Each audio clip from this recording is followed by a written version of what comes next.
Good evening. Today I want to talk to you about why Bernie Sanders isn't the president right now. Or rather, why he isn't at least the Democratic nominee for president, because there was a time a couple of months ago where Bernie Sanders was the frontrunner to be the Democratic nominee for president.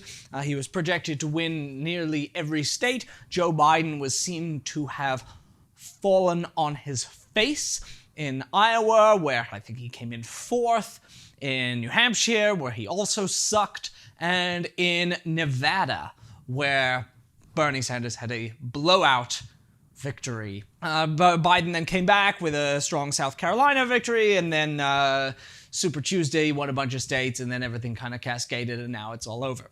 So the question is, why didn't Bernie Sanders win? And there's a bunch of autopsies and post-mortems that are beginning to come out. Most of the time, they are seen that just confirm whatever people's previous theory of politics is. So, like, if you're a moderate centrist Democrat, you go, well, this is because people like moderate centrist Democrats, and Bernie Sanders wasn't one of those. So, of course, Bernie Sanders was destined to lose. And if you're, I don't know, a radical Marxist, you go, well, this is because the power structure, electoral, I don't know. I'm not going to be unfair. But you know, you could have, whatever your theory is of politics, this just confirmed it, didn't it?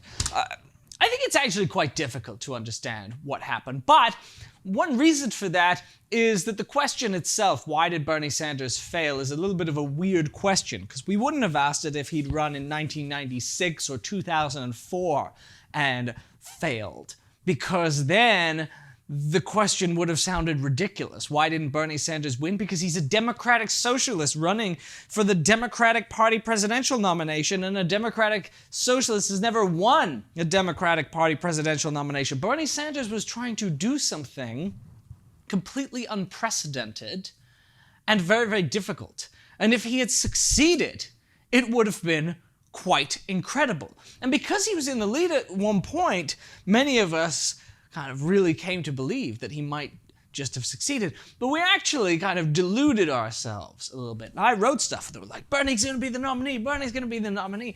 What we forgot, really, is that it was always quite unlikely that Bernie Sanders was going to be the nominee, because Bernie Sanders was pushing a kind of politics that has never been in the mainstream of American politics. He was trying to do something that a few years ago would have seemed impossible. So it's not that surprising that something that seemed impossible didn't actually come to fruition. So the question is, could Bernie Sanders have been the Democratic nominee in 2020? And I think that's a difficult question to answer, because it might be a little meaningless, because if the universe is deterministic, then he couldn't, because everything that happens is the thing that happens, and nothing could have been otherwise. I think the real way to phrase the question is, what would have had to be otherwise in order for Bernie Sanders to be the Democratic presidential nominee?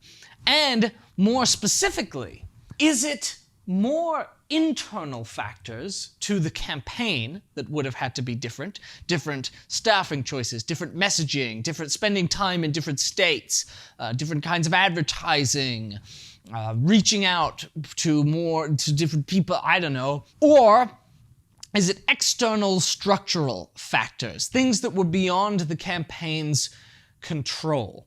They don't necessarily have to be things that are immutable and fixed about the universe. They could be things that we can imagine quite easily being different. For example, I am external to the campaign, and I am a media commentator. Maybe I should have written things differently, done things differently. That's plausible. Going into the next campaign, I might do things differently. That might be an important lesson to learn. But is it things that people like me did? Is it things that activist groups did? Is it things that other candidates did? We'll get into that. Or is it things that Bernie Sanders did? And I think one problem is that you don't really know. Everyone can tell a story about things that could have been different, but it's difficult to actually know precisely what could have tipped things in a different direction. But to me, if we're thinking about coming up with a list of things that ought to have been different and might have helped, We can go through things that Bernie Sanders himself did. And a lot of people have criticized Bernie Sanders. Some people say that Bernie Sanders was too harsh against other Democrats. He didn't reach out enough. Now, other people have said, actually, the problem was that Bernie Sanders wasn't harsh enough. Bernie Sanders was very reluctant to go negative on his opponents, which is true. A lot of his opponents went negative on him. Bernie Sanders very rarely said anything negative about, say, Elizabeth Warren. You can't find one negative thing that Bernie Sanders said about Elizabeth Warren, and that means that he didn't really give people a compelling reason not to vote for her, because Bernie Sanders has this really elevated sense that he wants to be nice to his friends, and he wants to stick to the issues, and he doesn't want to talk about people. He just wants to talk about Medicare for all, and that might be stupid politically. Because politically, you need to go for the jugular. That might be something that he did wrong. So I actually tend more towards that theory rather than the theory that he was too divisive. Because if you actually look at the way Bernie Sanders talks, he missed opportunities to criticize things that people need to know about his opponents. So if you take Joe Biden, for instance, Bernie Sanders lobbed a few blows at him at the last debate over Social Security. But there are a lot of things about Joe Biden. I've written there's a whole video I've done that's 90 minutes long about all the things that suck about Joe Biden. Bernie Sanders didn't really bring up very much of that. And he certainly didn't bring it up forcefully. Now, like for example, Bernie Sanders got arrested as part of the civil rights movement. Joe Biden has said for years that he participated in desegregation protests as part of the civil rights movement. As far as we can tell, it's a complete lie. It's just crap. He just made it up. He stole valor from civil rights activists, which is, when you think about it, pretty outrageous. But he did it. And Bernie Sanders didn't call him out, even though Bernie Sanders has the cred to go, excuse me, my friends, I watch people sacrifice for the civil rights movement, and for you to dare to claim to have been part of something that you weren't, especially when what you were actually doing is you were buddying up with segregationist senators to try and stop busing initiatives to racially integrate the schools, and you were defending people like Jesse Helms and Strom Thurmond. How dare you, sir? And Elizabeth Warren, she lied about a bunch of stuff. I've documented it all. She's kind of terrible, actually. She misrepresented her own record of representing big corporations as a lawyer. She really waffled on Medicare for all, and then it became clear that she didn't really support it. She pretended to be a Native American for many years, which is kind of really bad. Anyway, he didn't call her out on any of that stuff. He didn't go negative on her. I think he should have. So you can point to things that Bernie Sanders himself should have done, and I think more forcefully criticizing his opponents for things that they've done wrong is a thing that you probably should do in politics, because this is politics, and that you're fighting with one arm tied behind your back if you're not willing to land punches. And certainly other candidates were willing to do it to him because it works. First off, negative campaigning works. And it's not actually a bad thing if the things you're saying are true. The problem is when the things you're saying are false. Everyone went after Bernie Sanders. They were like, oh, he doesn't know how to pay for Medicare for all. And another thing Bernie Sanders did wrong is he didn't often have good answers. He's a broken record, which is in some ways quite good because it means he says over and over and over things that are really important to know, and he says them very clearly, and he's been saying them the same way for 40 years, but it means he doesn't really learn and adapt. So he didn't really develop like a good zinger line or good ways to reply to the common questions he was getting, right? He never really had a good answer to the how do you pay for Medicare for all question. I mean, he had an answer, but it didn't always sound great. It sounded kind of evasive. You can tighten it up because the answer is really quite simple, actually, which is that Medicare for all, literally, how do you pay for it's meaningless question. Because all we're doing is diverting the money that is currently paid to private insurance companies as premiums, and instead channeling that to the government through taxes and paying a public health insurer rather than a private health insurer. So how do you pay? You're literally already paying for it. It's just moving the channel through which the money flows from big private to public. And I think it's pretty easy to explain that, but you got to do it clearly and carefully. But actually, generally speaking, Bernie Sanders is an excellent communicator, and I don't really fault him, to be honest. You look through, and he's far better at making left ideas clear and compelling. He had that wonderful framework about fighting for someone you don't know. He had that great speech. We have a video on this channel on solidarity that quotes from the speech where he talks about how even if you're not an immigrant, you should care about what happens to immigrants. You should be willing to fight for immigrants. Even if you don't have student debt, you should be willing to fight for the people who do have student debt. Take a look around you and find someone you don't know. Maybe somebody who doesn't look kind of like you. Are you willing to fight for that person as much as you're willing to fight for yourself? And it's very, very powerful, and it's kind of an echo of Eugene Debs's "While there's a lower class, I am in it. While there's a soul in prison, I'm not free." Which means you may not actually be in prison. You may technically be free, but you feel solidarity with everyone else so that your fate is bound up with everybody else's fate. That was so powerful. So some of this messaging was great. There were some really good ads that came out of this campaign. There's a great ad with Philip Agnew, this great ad with the Seven Nation Army song for the White Stripes. There's good stuff that came out of this campaign, and generally speaking, when people criticize the messaging of the campaign, I think they're kind of wrong, because I watched a lot of the stuff that was coming out of it and thought it was very good, thought it really clearly. Now, he could have been more succinct. There was a ton of policies that came out in part to try and compete with Elizabeth Warren. They could have stuck to a few points so it didn't get all muddy and confused.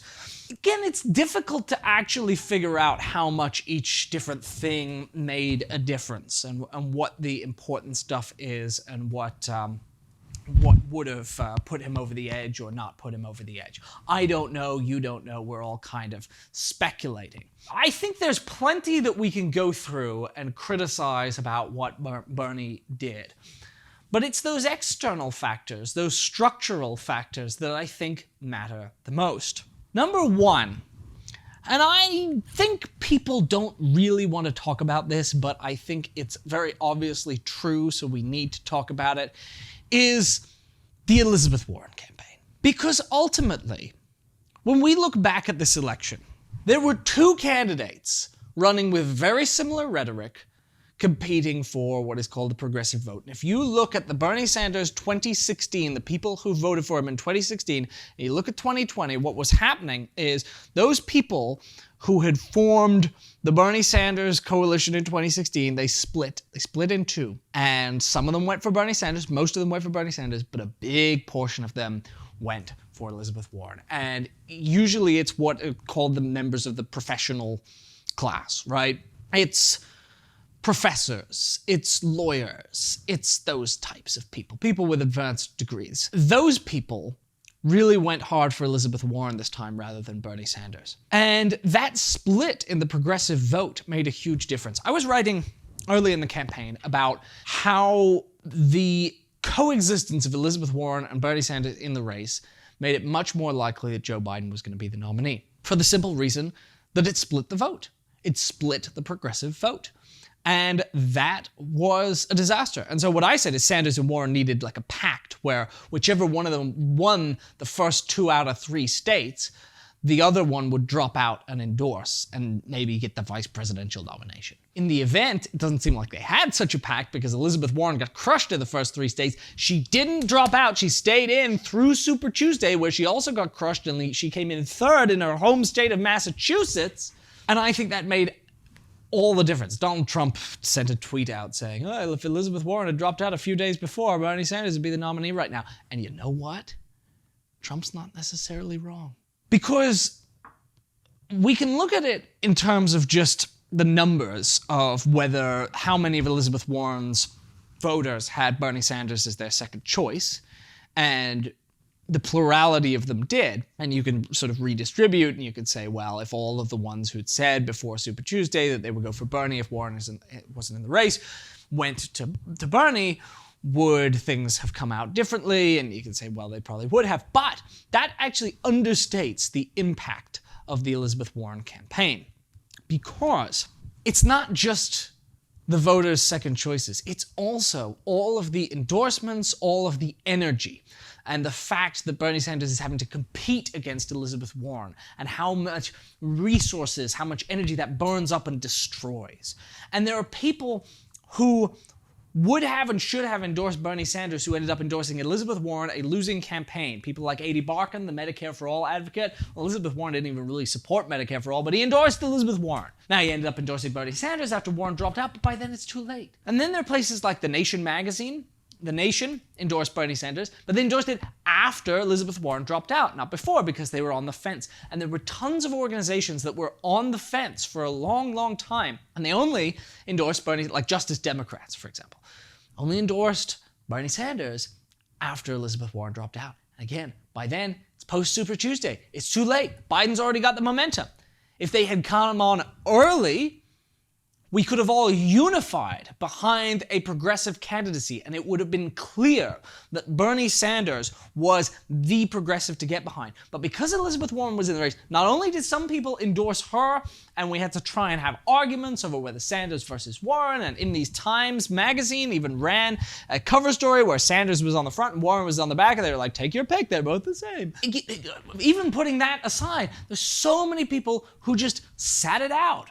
Or, they were kind of waiting, or they did things with a little less enthusiasm because they were waiting to see how things shook out. And ultimately, we waited too long. We didn't consolidate. You know who consolidated? The centrists. The centrists consolidated. Pete Buttigieg, Amy Klobuchar dropped out before Super Tuesday. Barack Obama gave them a phone call. That's literally what happened. Barack Obama got on the phone and he said, drop out. You got to drop out. You got to drop out. Otherwise, Bernie Sanders is going to be the nominee. That's an existential threat to the Democratic Party. None of us want that to happen. So you need to drop out now for the good of the party. Endorse good old Joe. And you know what? Party discipline, they fell in line. They did it. We didn't. Two progressive candidacies, splitting the vote. Disaster. Biden gets the momentum. He gets the media narrative. Everything snowballs. Now he's the fucking nominee, right? And so if Elizabeth Warren had dropped out after the first 3 states, or not run in the first place, which is what she really should have done, it makes me mad. Because Elizabeth Warren turned out not to be a very good person. Okay? I was writing positive things about Elizabeth Warren early on. I wrote a column called Elizabeth Warren's Excellent Ideas, which I now regret, actually, because I don't think Elizabeth Warren's ideas are very good. Actually, I've examined them. They're not very good. But I gave her a chance.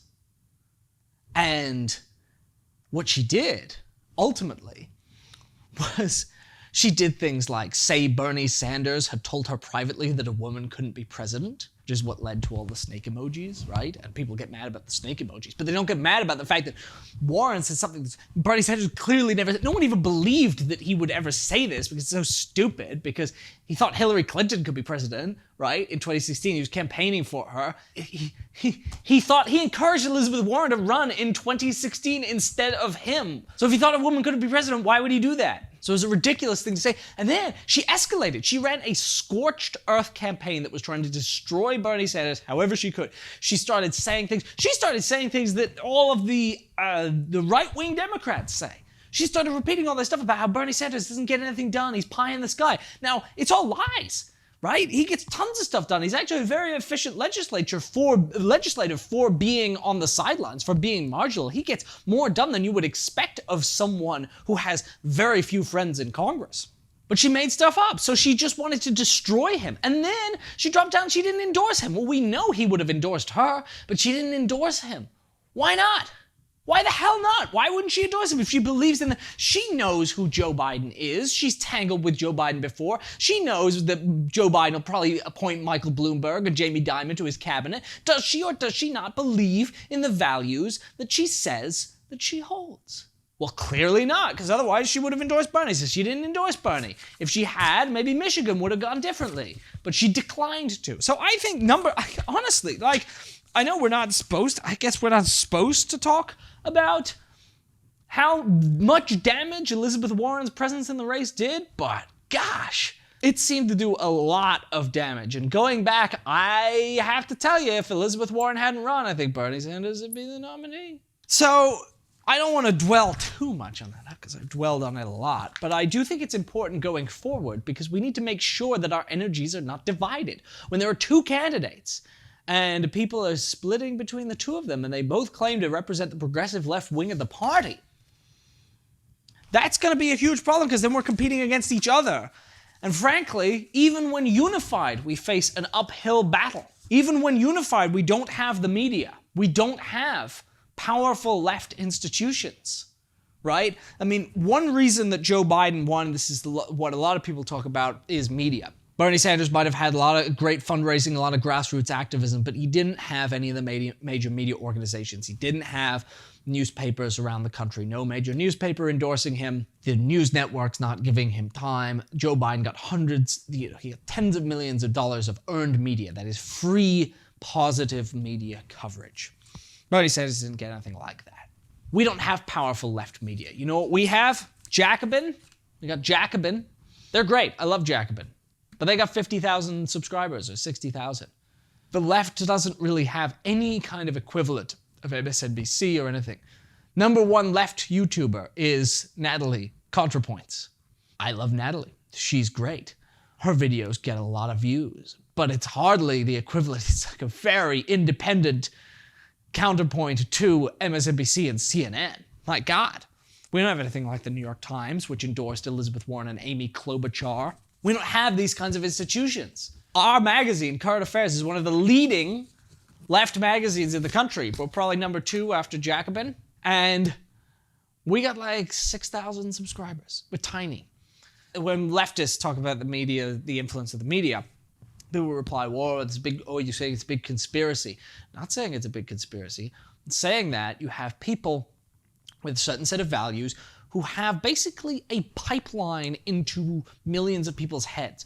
The reason Fox News has been so successful is it's like putting a pipe into millions of people's minds and then just feeding them the talking points that you want them to start repeating, and then they start repeating the talking points. This is one reason that you might have gone through a phase during this election where you heard people that you wouldn't expect to hear suddenly talking about how Mike Bloomberg was a really interesting guy. Because Mike Bloomberg had spent $1 billion on advertising and on a fake campaign, paying people to pretend that they liked him. And he ran all these ads that are just Mike Bloomberg going, I'm a really committed Democrat. He's a Republican.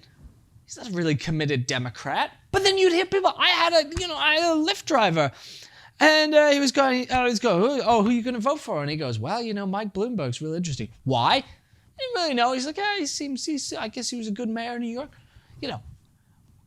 Nobody knows anything, but it's not their fault. People only know what comes to them through the information pipelines that they receive. How would you know anything about Bernie Sanders unless Bernie Sanders personally came to your doorstep and knocked on it and then explained himself to you? Well, some of his surrogates might do it, but if you don't ever meet them, or you meet them once, and then you go back and turn on the television, and you're told for hours and hours every day that Bernie Sanders is crazy, that he wants to destroy the economy, that he wants to take away people's health insurance, all these lies that were spread by Democrats, by the way. Democrats saying that Medicare for All takes away people's insurance, implying that it will leave you uninsured when that's not true. What it actually does is it changes the funding structure of insurance, which is very different, but they won't explain that because they don't want you to actually understand what is going to happen in your life.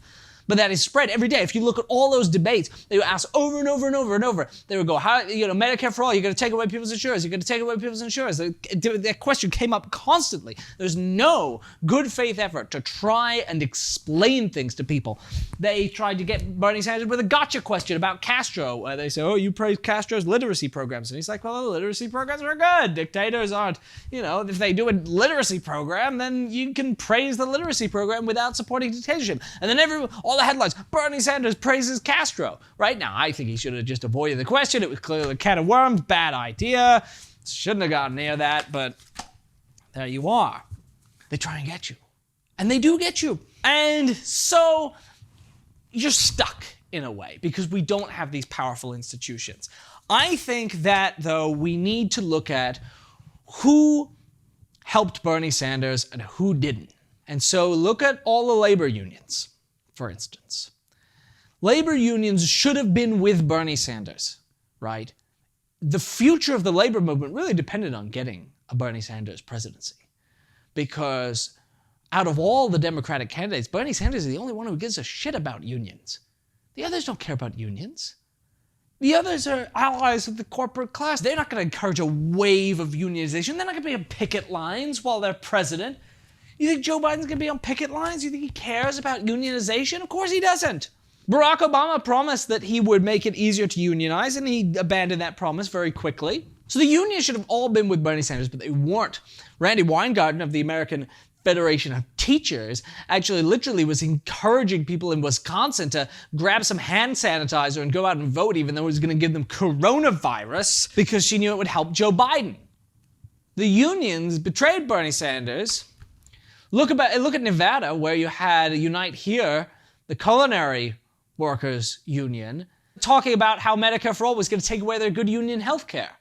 Well, it was an outrageous thing to say, because actually they'll lose their good union health care if they ever lose their job, as a ton of people are now doing because of coronavirus. But they spread the lie that Bernie Sanders wants to take away good union health care. And that's unions doing that. The people who should be Bernie Sanders' natural allies. I didn't even see Sarah Nelson, who I really like, who gave a great speech at the DSA convention last summer, who's the head of the flight attendants union. I didn't see her endorsing Bernie Sanders. I saw a lot of people who should have been with Bernie either staying on the sidelines or endorsing Elizabeth Warren or doing a co-endorsement of both of them where they didn't campaign for either of them. And I'm sorry, but we lost, and we lost because people didn't put all of their energy into Bernie. And I never wanted to be a Bernie partisan. It made me really uncomfortable, actually. I don't like being a partisan. I really don't. Current Affairs has this voice of independence that I really treasure, that I really am proud of. And yet I found myself screaming every day, just get on the Bernie train. Just get in with Bernie. Just stop.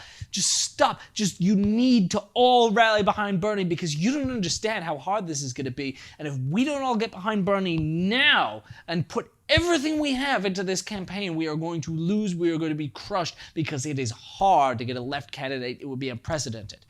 And so I think we need to look back and we need to see what everyone did. And it's easy to blame Bernie Sanders and his campaign, but the people on his campaign worked damn hard. So think about how hard you work compared to the people who were on that campaign, who were making calls. Maybe you did make calls. I don't want to say you're probably great. I like you. But the people on that campaign did everything they could. And yes, they probably made mistakes. And yes, there were staffing issues that could have been better. And we'll find out more about the internal dysfunction. But you're not going to have a perfect campaign. But what we can have is hopefully some unity on the progressive left behind our candidate. And if we don't have that, then I don't know how we can ever expect to win when we have an opportunity like this again. This was an unprecedented opportunity, and I think it was blown, and it was blown in part because I think Bernie Sanders did everything he knew how to do. He is an old man. He had a heart attack on the campaign trail. It didn't stop him. Bernie Sanders put everything. He put his entire life force into this. He would have kept doing it if it killed him. He's not a perfect guy. He's kind of flawed sometimes. Yes, he should have shown his more vulnerable side, his more human side, or whatever. But he did everything that I think we can reasonably expect a person to do. But there are other people who did not. We could go through all the journalists, all the labor leaders, all the academics, all the activist groups, all the people with a position of public influence that didn't use that influence. And God bless Jacobin and DSA, because they did everything they could. They went really hard for Bernie. I actually didn't go as hard for Bernie as I should have. I spent far too long going, well, if you like Elizabeth Warren, she's cool too. And what I should have said early on is, no, you can't go for Elizabeth Warren. First off, there's some strong evidence that she might suck, and then she turned out to suck. You've got to get on board with Bernie now, because if we don't do this, we will lose. And we lost. So, I don't know if there's anything else that I left out that is if we go through the problems, I had a couple of others. Just small things, though, really. He had some good ads, but he didn't have as many good ads as he should have had. If you look in 2016, he had some really inspiring ones produced by an excellent team of people. and they weren't with him this time around.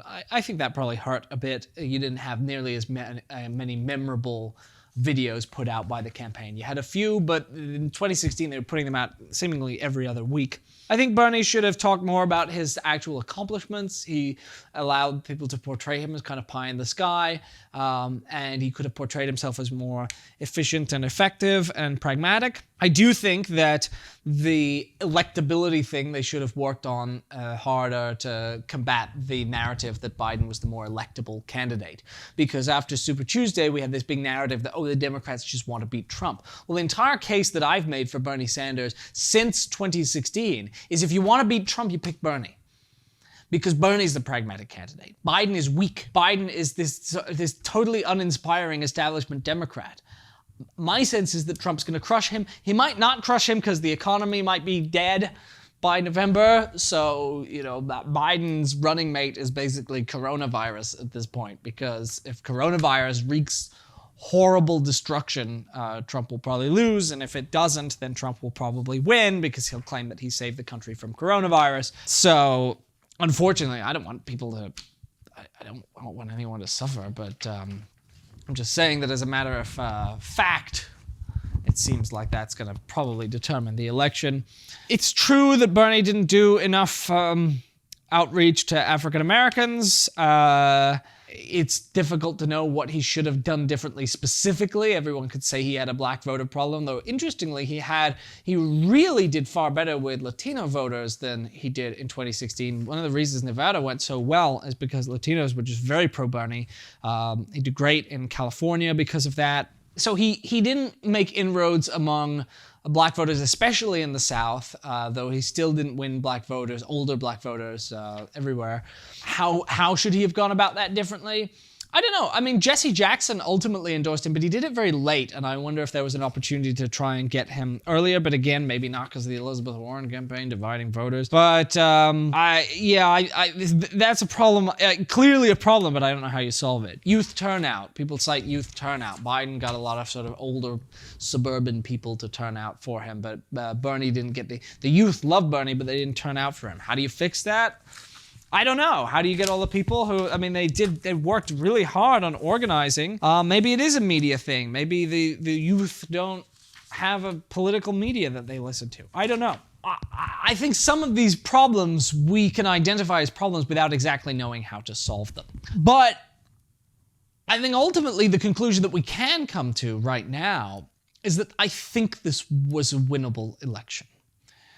Some of these problems could have been addressed. And there is a theory that says that, well, basically this wasn't a winnable election unless Bernie Sanders had been completely different, unless he'd been more moderate, right? That he was just too radical for the Democratic electorate. I don't think that's right, because I think that if you look at the polling on Bernie's issues and on his policies, the polling is generally pretty positive. People are, especially in the Democratic Party, are ready for things like single-payer healthcare. Bernie Sanders is mostly just advocating a European social democratic agenda. People want that because it'll make their lives better. So I just wanted to finish by just having a look at this Vox article, which has it's called "Why Bernie Sanders Failed." And it says the Sanders campaign and his supporters bet on a theory of class politics that turned out to be wrong. So I've given you a few reasons why I think Bernie Sanders did not succeed. And this article is by someone who does not share my politics and basically has a different theory.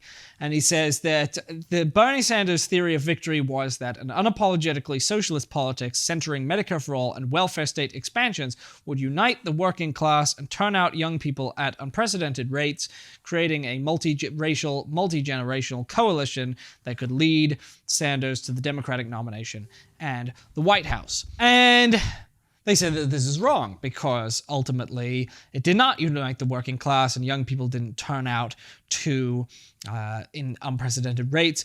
He said this theory informed the Sanders strategy from the beginning, which targeted its outreach at low-income and non-voters, and said that they were going to win over economically precarious voters. And It said this is now a hammer blow to the left's class-based theory of winning political power, especially given Jeremy Corbyn's crushing losses in the 2019 UK elections. And so now what you're going to see is people like this Vox writer saying, well, you know, Jeremy Corbyn lost, Bernie Sanders lost, clearly the left is wrong. Now, I don't think Corbyn actually proves anything about this, because Corbyn, they use this a lot. They use the same tack where they say, look, Corbyn got crushed against Boris Johnson, so clearly people aren't buying what the left is selling. And that's just wrong. And it's wrong for a few reasons in Corbyn's case. The first is that Corbyn did very well in the 2017 UK elections. He actually nearly won. Labour increased its vote share by the largest margin since the 1940s. And so if he increased his vote margin one time and decreased it another time, it's difficult to just look at the decrease and say, aha, the left causes a decrease. You're cherry picking your data. But also, if you look at the polling in the UK, there was a lot of personal dislike for Jeremy Corbyn among voters, which I think was in part driven by a very successful media effort to smear him as an anti-Semite or sympathizer with anti-Semitism. But there's a personal animus towards Jeremy Corbyn among voters that I think is real, but the left policy agenda polled really well. Then there was Brexit, which made the position very, very complicated. Jeremy Corbyn was in kind of a no-win position where there were all these Leave voters who voted to leave the European Union, who were sort of the working class outside of London. And there were all these Remain voters who were sort of the young cosmopolitan core of Labour. And Jeremy Corbyn was trying to figure out a position on Brexit that would satisfy both of those constituencies. He ended up with a sort of waffling position that satisfied none of them. That was a structural problem. He couldn't really get around that. That's part of why Jeremy Corbyn lost. And then also there was a messaging failure where they had like a ton of policies and they didn't really have a clear message in 2019. But again, the left's policies poll really well, so I don't actually think that you can say that this discredits the left's theory of politics. So this is just wrong to cite Jeremy Corbyn to say that the left's theory has been disproven, because we actually know why he lost, and there's a list of factors, and none of it is that like working class people don't want the social democratic program that Jeremy Corbyn is pushing. Bernie Sanders, I think it's pretty much the same way. Again, you look at the polling and the Sanders agenda is very popular. The problems that he's trying to solve,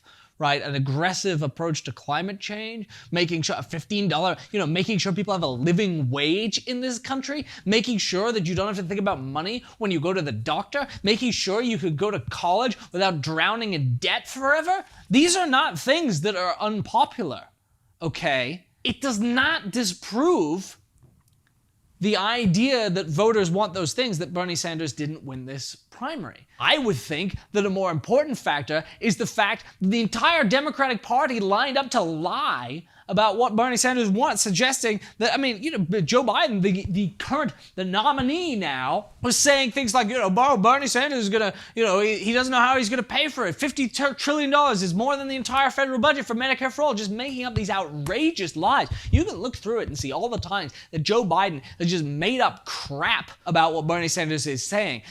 Joe Biden at the last debate said, Italy has single payer and they still have coronavirus. But that's not the point. The point is not that single payer cures coronavirus, but what it cures is the financial destructiveness that comes along with a healthcare crisis. Having single payer makes sure that getting coronavirus doesn't also get you a massive multi-$1,000 bill.